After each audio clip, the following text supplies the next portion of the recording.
मैं जयंती झा और आप देख रहे हैं राष्ट्रीय समाचार। पहले बिना देर के एक नजर डालते हैं हेडलाइंस पर। भारत दौरे पर कनाडा के प्रधानमंत्री मार्कानी। प्रधानमंत्री नरेंद्र मोदी से मार्कानी की मुलाकात। दोनों देशों में बनेंगे निवेश और रोजगार के नए अवसर। एसआईआर कार्यालय में तोड़फोड़। गिरिराज सिंह का ममता पर हमला। वोट बैंक की राजनीति और कुशासन का लगाया आरोप। एसआईआर दफ्तर में तोड़फोड़ के बाद सियासत तेज। दिल्ली में टिकरी के नेताजी सुभाष विहार में गोदाम में भीषण आग। 15 फायर टेंडर मौके पर, आग बुझाने का प्रयास जारी। द्वारका में फूलडोल महोत्सव। लाखों श्रद्धालु पहुंचे। जय द्वारकाधीश से गूंजा जगत मंदिर द्वारकाधीश। मंदिर में होली पर भक्ति का रंग। होली में लगा बैनर पोस्टर बना चर्चा का विषय। हरे हरे आओगे भगवा होकर जाओगे। पटना में चप्पे चप्पे पर लगाए गए पोस्टर। यह भी कहा गया है जिन्हें दिक्कत है उन्हें घरों से नहीं निकलने की दी गई सलाह। कनाडा के प्रधानमंत्री मार्कानी भारत दौरे पर हैं। उनकी मुलाकात दिल्ली में प्रधानमंत्री नरेंद्र मोदी से हुई। राष्ट्रीय राजधानी के हैदराबाद हाउस में दोनों नेता मिले। इस दौरान दोनों नेताओं ने हाथ मिलाते हुए फोटो खिंचवाई और फिर उनके द्विपक्षीय मीटिंग भी हुई। वहीं पीएम नरेंद्र मोदी ने इस दौरान कहा कि दुनिया में चल रहे अनेक तनावों पर भारत की सोच स्पष्ट ही है।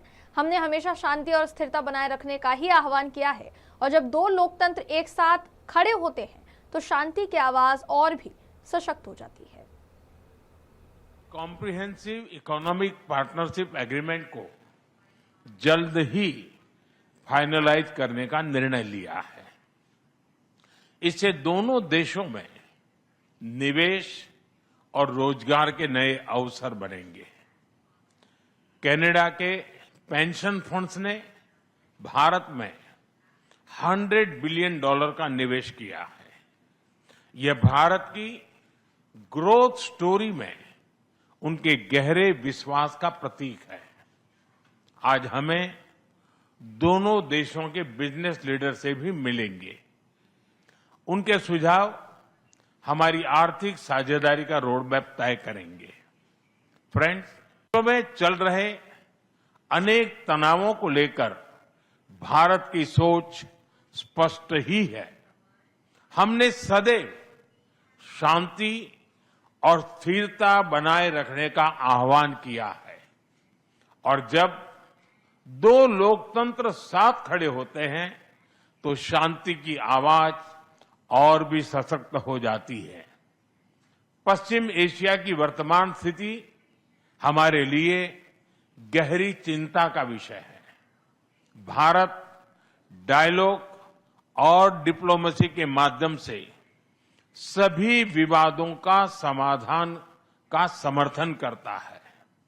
इस क्षेत्र में मौजूद सभी भारतीय नागरिकों की सुरक्षा के लिए हम सभी देशों के साथ मिलकर काम करते रहेंगे।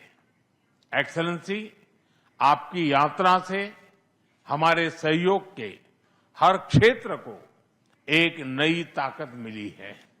भारत के प्रति आपकी गहरी प्रतिबद्धता और दूरदर्शिता के लिए मैं एक बार फिर आपका हार्दिक अभिनंदन करता हूं। बहुत बहुत धन्यवाद। पश्चिम बंगाल में एसआईआर के कार्यालय में हुई तोड़फोड़ को लेकर अब सियासी बयानबाजी तेज हो गई है। केंद्रीय मंत्री गिरिराज सिंह ने इस घटना पर प्रतिक्रिया दी है और कहा है कि मुख्यमंत्री ममता बनर्जी अब सुशासन की नहीं बल्कि कुशासन की मुख्यमंत्री बनकर रह गई। गिरिराज सिंह ने आरोप लगाया कि वोट बैंक की राजनीति के चलते ऐसी घटनाएं हो रही हैं और कार्यालय में तोड़फोड़ लोकतांत्रिक व्यवस्था के खिलाफ है। देखिए, ममता बनर्जी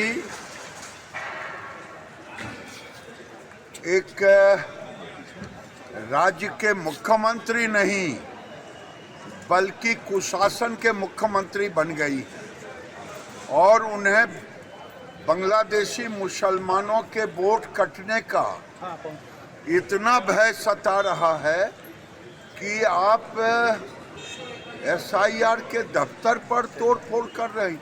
अरे ये लोकतंत्र के दफ्तर पर तोड़फोड़ कर रही हैं। देश नहीं बर्दाश्त करेगी। अभी तो वहाँ करोड़ों मुसलमान को आप अवैध तरीके से सर्टिफिकेशन दे करके बंगाल में रखी हुई है, वो भी हटना चाहिए। मैं फिर चुनाव आयोग से आग्रह करूंगा। दिल्ली के नेताजी सुभाष विहार टिकरी इलाके में एक गोदाम में अचानक भीषण आग लग गई। आग लगते ही इलाके में अफरा तफरी मच गई और स्थानीय लोगों ने तुरंत इसकी सूचना दमकल विभाग को दी।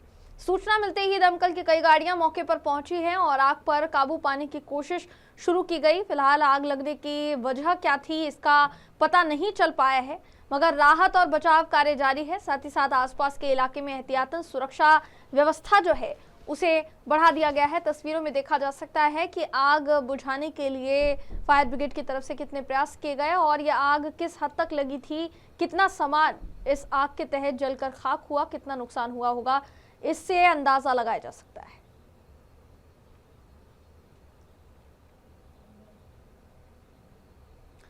तीर्थ स्थल द्वारका में फूलडोल महोत्सव को लेकर श्रद्धालुओं में जबरदस्त उत्साह देखने को मिल रहा है।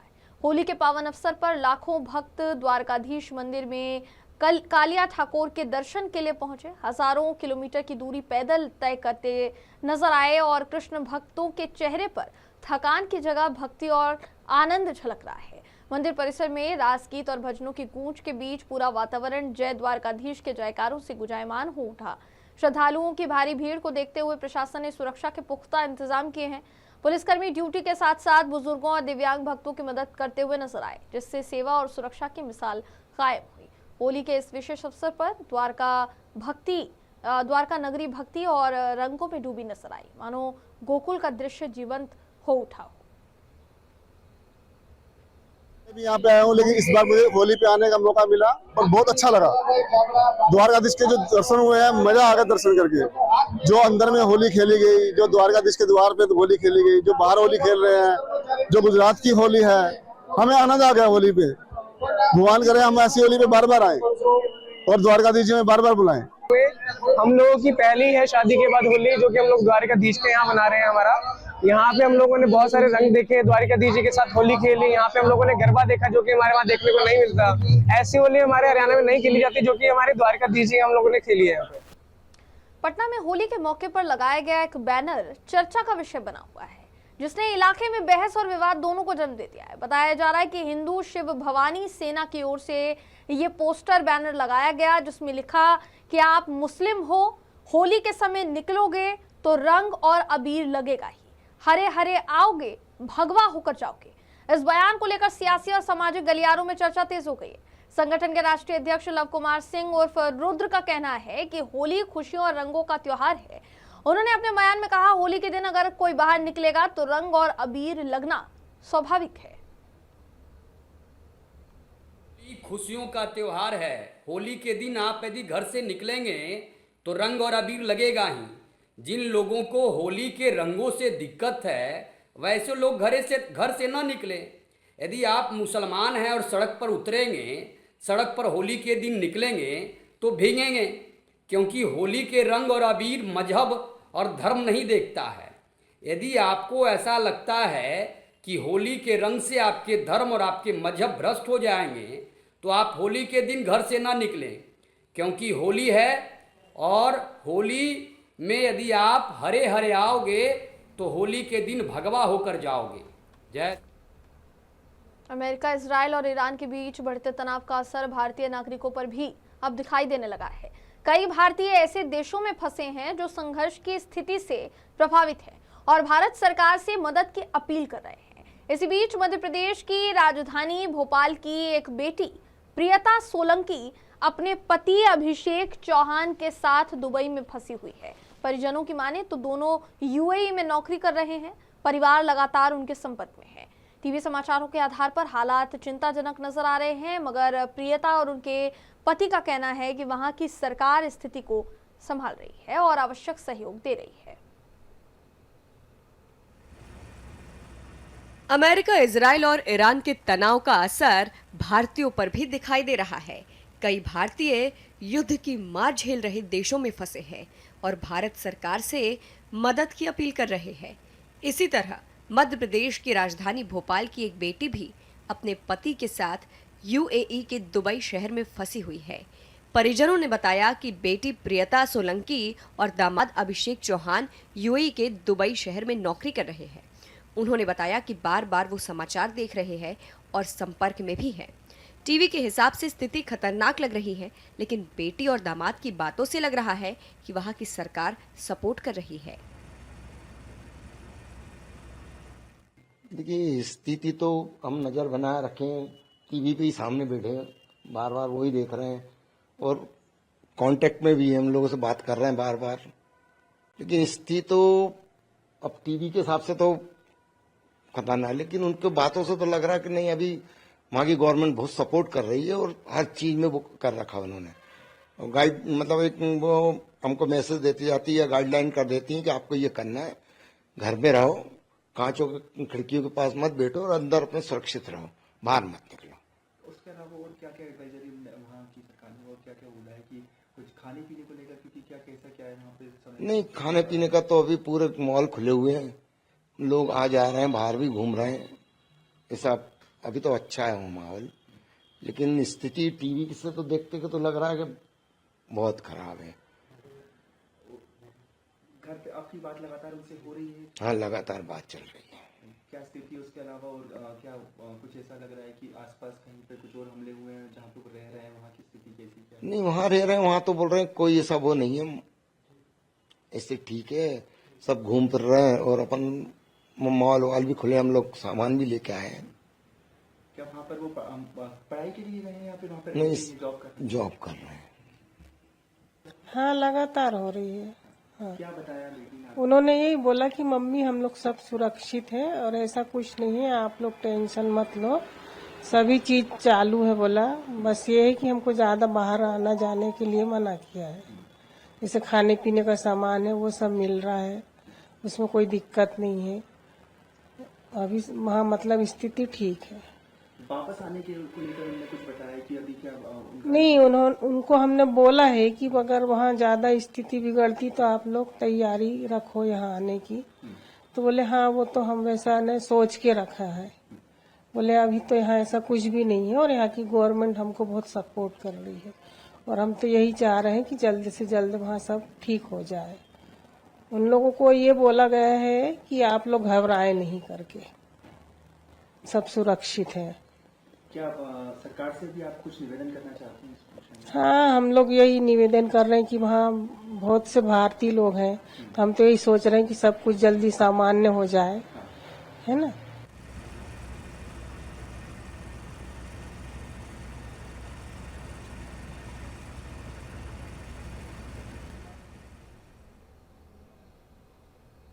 लोकसभा में नेता प्रतिपक्ष राहुल गांधी ने प्रधानमंत्री नरेंद्र मोदी को लेकर बड़ा बयान दिया। उन्होंने कहा कि प्रधानमंत्री देश को बेचना चाहते हैं।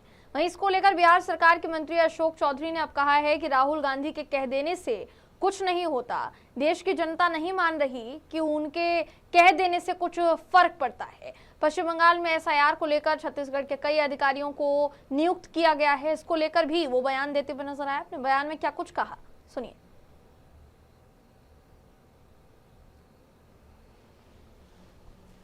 अभी नहीं मान रही है, जब तक जनता नहीं मानती है राहुल गांधी के मानने से कोई फर्क नहीं पड़ता है। हाँ ठीक है, अच्छी बात है ना, बाहर से दूसरे जगह से आएंगे तो ज्यादा वो रहेंगे, ट्रांसपेरेंट रहेंगे और जिसको बोलते हैं बायस्ड नहीं होंगे, तो अच्छी बात। आवास योजना में घुसखोरी का मामला सत्ता पक्ष के विधायक उठा रहे हैं, मिथिलेश तिवारी।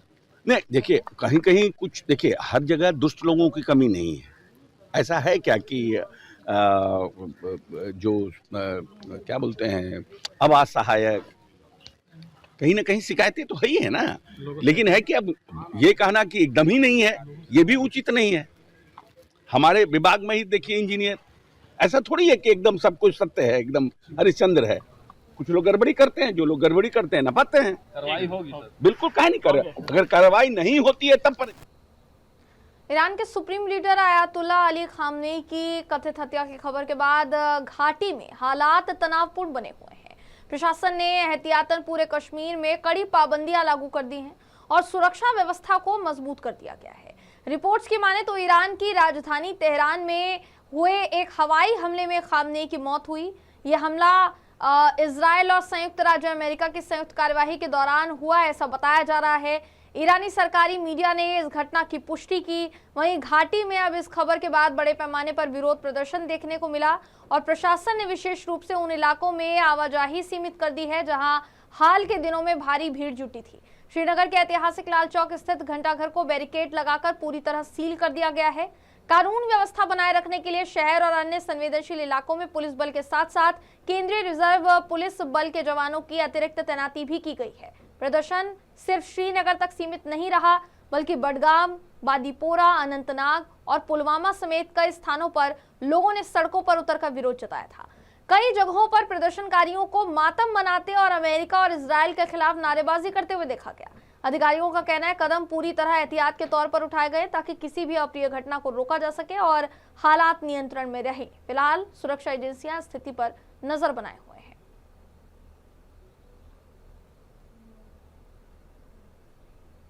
जामकुरान मस्जिद पर इंतकाम का लाल झंडा फहराया गया। ईरान ने अपने तेवर साफ कर दिए हैं। आयतुल्लाह खामनेई की मौत के बाद ईरान ने जवाबी कार्यवाही तेज कर दी है। ईरान ने अमेरिकी ठिकानों पर जबरदस्त हमले किए हैं। अमेरिका और इजराइल का हमला ईरान पर तीसरे दिन भी जारी है। कई सैन्य ठिकानों को निशाना बनाया गया है और टकराव और ज्यादा भड़क गया है। इस संघर्ष ने पूरे मिडिल ईस्ट में तनाव को चरम सीमा तक पहुंचा दिया। विशेषज्ञों की माने तो अगर यह टकराव बढ़ा तो वैश्विक सुरक्षा पर गंभीर संकट आ सकता है। अमेरिका, इजराइल और ईरान की जवाबी कार्यवाही के बीच तनाव हर पल और ज्यादा गहराता नजर आ रहा है।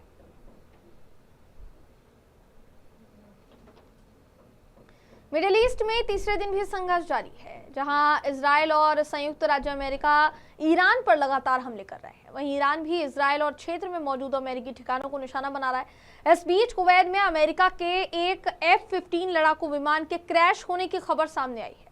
सोशल मीडिया पर वायरल वीडियो में विमान को हवा में आग लगने के बाद गिरते हुए देखा जा सकता है। वहीं हालांकि अमेरिका या कुवैती सेना की ओर से अभी तक इस दावे की आधिकारिक पुष्टि नहीं हो पाई है। बताया जा रहा है कि पायलट सुरक्षित है और घटना के कारणों की जांच की जा रही है। उधर अमेरिका ने ईरान के भीतर सैन्य ठिकानों पर हमले तेज कर दिए हैं। रिपोर्ट्स के मुताबिक पिछले 2 दिनों में 2000 से ज्यादा ठिकानों को निशाना बनाया गया है, जिनमें missile store, air defence system, नौसेना संपत्तियां और अन्य रणनीतिक ढांचे शामिल हैं। जवाबी कार्यवाही में ईरान ने यरूशलेम, तेल अवीव और किरियात ओनो पर हमले किए, जबकि इजराइल ने तेहरान में बमबारी की, जिसमें स्टेट टीवी दफ्तर को भी निशाना बनाया गया। ईरान ने बहरीन और इराक में अमेरिकी ठिकानों पर हमले का दावा किया है। क्षेत्र में हालात बेहद तनावपूर्ण नजर आ रहे हैं और संघर्ष के थमने के आसार फिलहाल दिखाई नहीं दे रहे।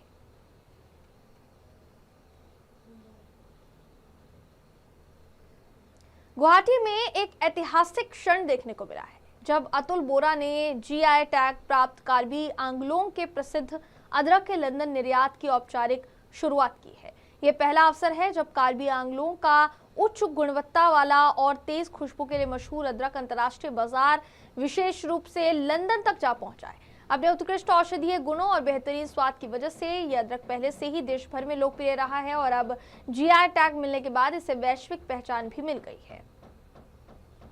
गुवाहाटी में असम के कृषि मंत्री अतुल बोरा ने GI टैग प्राप्त कार्बी आंगलोंग अदरक के लंदन के लिए ऐतिहासिक निर्यात की औपचारिक शुरुआत की।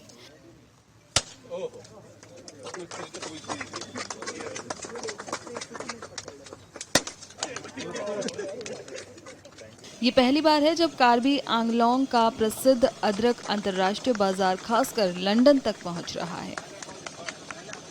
इस अदरक को अपनी तेज खुशबू, उच्च गुणवत्ता और औषधीय गुणों के लिए जाना जाता है। GI टैग मिलने से इस उत्पाद को वैश्विक पहचान मिली है, जिससे किसानों को बेहतर कीमत और अंतर्राष्ट्रीय बाजार में सीधा अवसर मिलेगा। ये फर्स्ट टाइम एक्सपोर्ट है हमारे, first time export fresh ginger का फर्स्ट टाइम एक्सपोर्ट है। ये जो जिंजर कार्बी आंगलोंग का है। कार्बी आंगलोंग का सिंगसा हिंगासन जो पहाड़ी इलाका है वहाँ पे बहुत ज़्यादा ही प्रोड्यूस होते हैं और फाइबर भी यहाँ पे बहुत अच्छा है, क्वालिटी बहुत अच्छा है। ये messrs Nexon food private limited का सपोर्ट से एपेडा ने यहाँ से एपेडा और गवर्नमेंट का एग्रीकल्चर डिपार्टमेंट का सपोर्ट से ये हम लोग एक्सपोर्ट कर रहे हैं लंदन। प्रधानमंत्री नरेंद्र मोदी ने संयुक्त अरब अमीरात के राष्ट्रपति शेख मोहम्मद बिन जायद अल नाहयान से बात की। उन्होंने अमीरात पर ईरान के हमलों की कड़ी निंदा की और हमलों में जान गंवाने वालों के प्रति गहरी संवेदना व्यक्त की। प्रधानमंत्री ने कहा कि भारत इस कठिन समय में अमीरात के साथ है। उन्होंने अमीरात में भारतीय समुदाय की सुरक्षा के लिए शेख मोहम्मद बिन जायद अल नाहयान का आभार भी जताया। प्रधानमंत्री ने सोशल मीडिया पोस्ट में कहा, भारत क्षेत्र में तनाव कम करने के प्रयासों, शांति, सुरक्षा और स्थिरता का समर्थन करता है। फिलहाल खबरों में बस इतना ही। खबरों का सिलसिला यूं ही जारी रहेगा। देश और दुनिया की तमाम खबरों के लिए देखते रहिए राष्ट्रीय समाचार।